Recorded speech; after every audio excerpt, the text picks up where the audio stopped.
Welcome to the John L. Sanders Show. Tonight we have two very special guests, William Virgil and Elizabeth Racine. And now, here's John L. Sanders. Good evening, everyone, and welcome to the John L. Sanders Show on this beautiful Sunday night. My guest tonight is my buddy, my friend I just met last week, Mr. William Virgil. How you doing, William? Doing good. Doing good. How you doing today? I'm doing great. You look kind of nervous. Don't be nervous, okay? You're with me today. You don't have to worry about nothing else. Okay. Well, I'm just going to tell you, William was like a guardian angel. And when did this happen, William? Like about last week, last Wednesday? It was last Tuesday, I think. Last Tuesday. Well, let me tell you what happened. I was at racetrack, I had a flat tire, and I was just frustrated. I was so frustrated at the point I was on the phone with a woman, what is it, progressive? And William seen me, he seen me so frustrated, and I just didn't want, I know how to change a tire, but I just didn't want to change the tire in my suit. So William came over and asked, did I need a hand? I told him yes, and yeah, take it from there, William. Well, normally I change women's tires, but you were looking frustrated, so I figured I'd give you a hand since you was in your suit and tie. And it was something I do every day. It's just something I always do.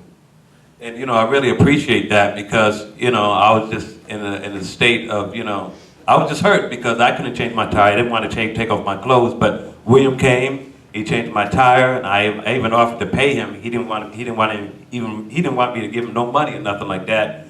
He didn't want no coffee, nothing. So I just offered him to, you know, to be on the show, you know, to give my thanks because nowadays people don't want to help nobody.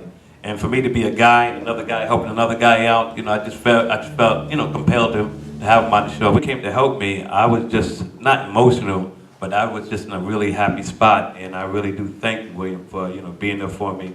And as a matter of fact, I had my son because we was headed down to the Capitol that day, and he needed to be there by 9 o'clock, and we was out there about 8:15, 8:30. Yeah, I'll make sure I got it fixed for you. And you know, I do appreciate it, and as well as a favor, and William, just tell me what kind of business you have.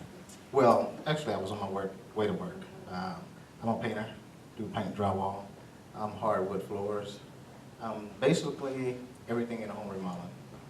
Okay, so this is what William does. So if anybody's out there that needs their home remodeled, painted as well, or anything else, in any remodeling, Redo complete bathrooms, complete kitchens, everything in a home I can do. okay, well you guys need to get with William, and William will give you a great rate. William, give me your information. Actually, my name is William Virgil. Business is Prestige Renovations, and the phone number is 770-864-4898. Okay, you know, if I recommend him and he's on my show, you know, he's a good guy you need to contact with.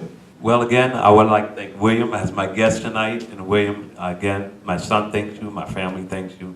So anytime you want to come on the show, come back again with your, what he said he was doing. You have a before and after shot you want to show me on the next show? Yes, I will. I'll bring back before and after pictures for all the viewers to see. Okay, there we go. Thank you, William. Thank you. Hi, my name is Alicia, and I want you to tune into the John L. Sanders Show, where we cover a large variety of topics, ranging from poverty to politics, education, domestic violence, and entrepreneurship. You can subscribe to our YouTube, which is the John L. Sanders Show, or you can come out to Tinseltown Studios and be a part of our audience. We'll save a seat for you. Welcome back. And now our next guest is Miss Elizabeth Dahlia Racine. How are you today?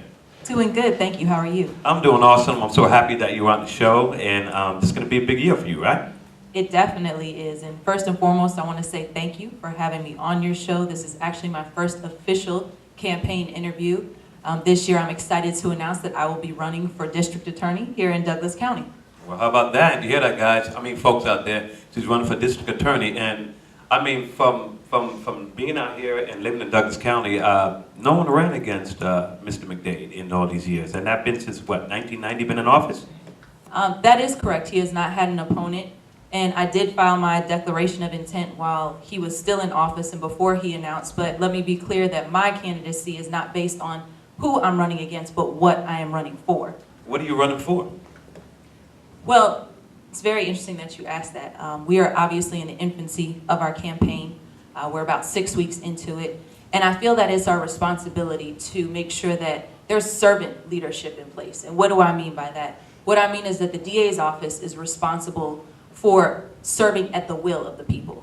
any veteran prosecutor can come in and know how to prosecute cases and know how to put up a case effectively. But a district attorney needs to know what is it that the community needs, because that's who you're there to serve. So my intent right now is to just go on essentially a listening campaign. I'm gonna find everybody that I can. I wanna hear from them. I wanna hear what they wanna see done differently and better in their DA's office. And I'm gonna be there to serve in that role. Well, that's interesting to have you say a listening campaign, because usually when people run for office, it's like they want people to just hear what they're saying instead of hearing what the people have to say, and that's very interesting. And I think and I know, since I'm a citizen of Douglas County, I would like that. I would come out and voice my opinion, and other people I know will come out and ask questions, and knowing that you're going to listen. You know, and Mr. McDade, I know him, but I don't know him personally. But what are some things you would do different, or where you have some new ideas? Just can you elaborate on that? I think that's a very important question, and I think before I can answer that, I need to have our campaign started off on the right foot, which is, like I said earlier, making sure that we're listening to the constituents, listening to the citizens of this county, hearing what they would like to see different within our county. Because, like I said, this office belongs to the people. This is not for us to serve, if you will, in a dictatorship style. This is for us to serve the people and their will. Okay, great. So I'm just going to hit one topic, because now with the district attorney, I'm hearing people ask me to help them do this, help them do that. It seems like I'm not talking, first of all, let me just get this straight. I'm not talking bad about anybody. I'm just asking a question. So anybody that's out there in the audience or watching this video, just be mindful. I'm asking questions. So the question is, a lot of let me say some residents and some people that are not residents, when they come to Douglas County, some people are fearful to come to Douglas County. They feel that if they come to Douglas County, they might have a nickel bag or a marijuana or whatever. They feel like if they get locked up, they're going to do some time. So how would you do that part differently? That's what a lot of people are concerned about right now. With the criminal justice system, the way that it is administered, it needs to be done in such a way that your community, whether it be families, whether it be businesses, that everybody feels included, everybody feels welcomed, and everybody feels that they are treated fairly. Right. And that if they do get caught up in the criminal justice system, that they will be treated fairly. Firmly, Right. but fairly. Basically, my question is, again, some people fear that, put it like this, for a crime they do, the sentence or probation, they just want to feel that if they have to do time, it'll equal amount of whatever they did. So basically, if they get caught for having something like a little bit of drugs, I'm not gonna say a little bit of drug, but any offense, they're not gonna get harsh time like it's been going on. That's what a lot of people are concerned about. How would you deal with that? Are you gonna do it like a basic scale where, okay, you did this, okay, this is enough time for you, that's it? Right. I think at this point, like I said, 6 weeks into the campaign, it's premature to say directly what the specifics of different programs or reactions or responses would be to different offenses. Right. But what I can assure you that is that as DA, that I will definitely be fair, and I will make sure that our DA's office is one that the entire community can trust. Okay. She put a lid on the bottle on that one. So, okay, and another question I want to ask you as well. What makes you think you're a good candidate for this office? And another question that, we'll let you answer that one first. Sure. Well, I think that has a lot to do with my background. Right. I am a wife. I'm a mother of 3 young children. And to me, one of the things that's of the utmost importance is that I live in a safe community. And so, based on my years of experience, I've dedicated my entire career to prosecution. Based on my experience, based on the fact that in my spare time, I not only train for obstacle course races and on improving my techniques with handguns, but I'm also spending time attending 6-year-olds' birthday parties. Wow. So it fully develops my persona as the tough mom. And to be clear, that's what this community needs, is somebody who can distinguish between those individuals we need to be afraid of and those individuals that we may be mad at. Right. And so I think that's a very important distinguishing factor that you need to know, especially as DA. And if you don't know it, you should not sit in the seat of district attorney. And I know that difference. Ms. Racine would like to take some questions. Sure. Okay, we have a young lady over in the audience, and would you please tell me your name?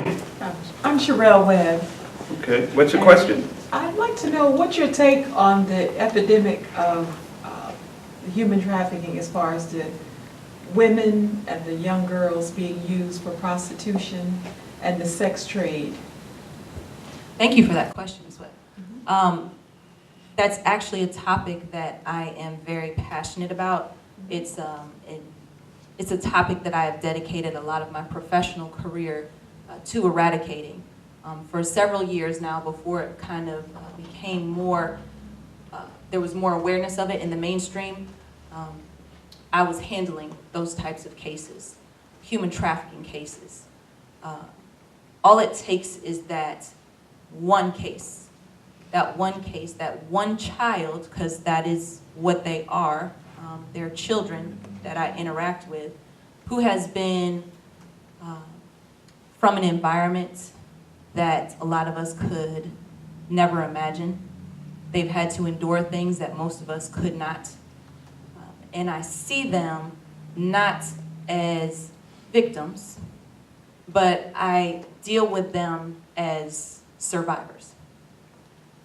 It's an important topic that not only do I handle these cases in the prosecution of human trafficking cases, but I have gone around the state, across the country, training law enforcement, training community members, service providers as to this topic. And it is something that, if you gain nothing else from what I'm saying today, that is happening right here in our neighborhoods, in Douglas County. And we need that awareness piece, and we need a district attorney that has the experience and has the know-how in dealing with those types of cases. And I am that candidate. We have another question for Ms. Racine. Hi, Ms. Racine. My name is Lynette Jackson, and as a potential possible resident of Douglas County, I just want to know what your success rate is for prosecution. You said you were a prosecutor, and I heard the other question about the human trafficking. So just share with us what your success rate and how you can protect me as a potential new resident. Thank you for that question, Ms. Jackson. And I hope you do move to Douglas County. It is a great place to live, to raise a family, and I just hope that you will come and join us out here. What comes to my success rate? Some prosecutors will keep a tally, and some will have a percentage. What I can tell you is I am very successful at trying the cases that I try. Doesn't matter based on the complexity. In 1 year alone, I tried 10 homicides in a human trafficking case, all to successful verdicts.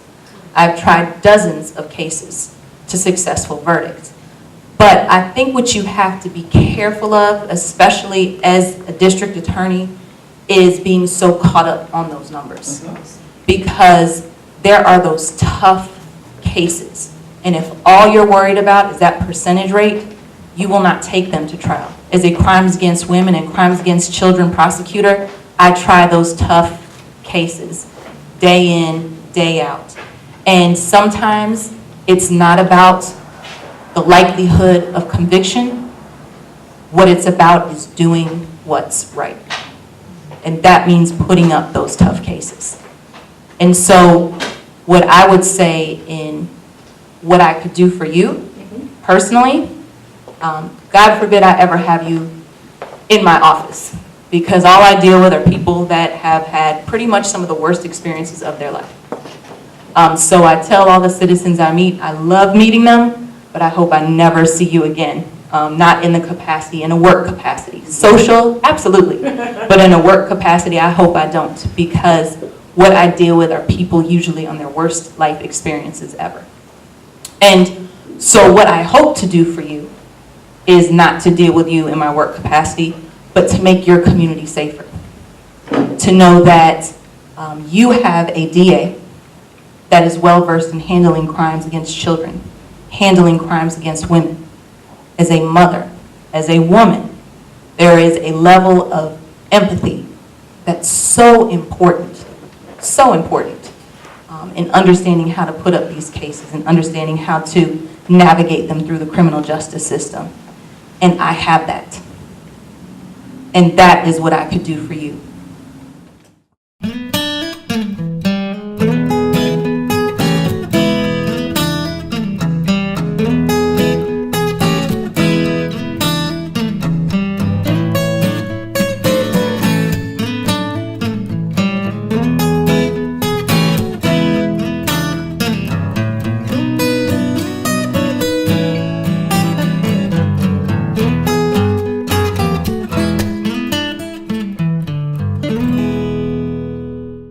Welcome back.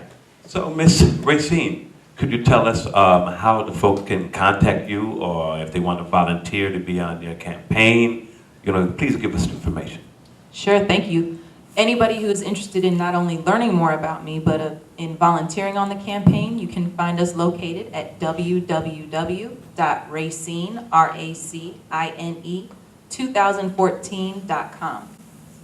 Okay, do you have a contact number they can reach you by as well? You have a Facebook page?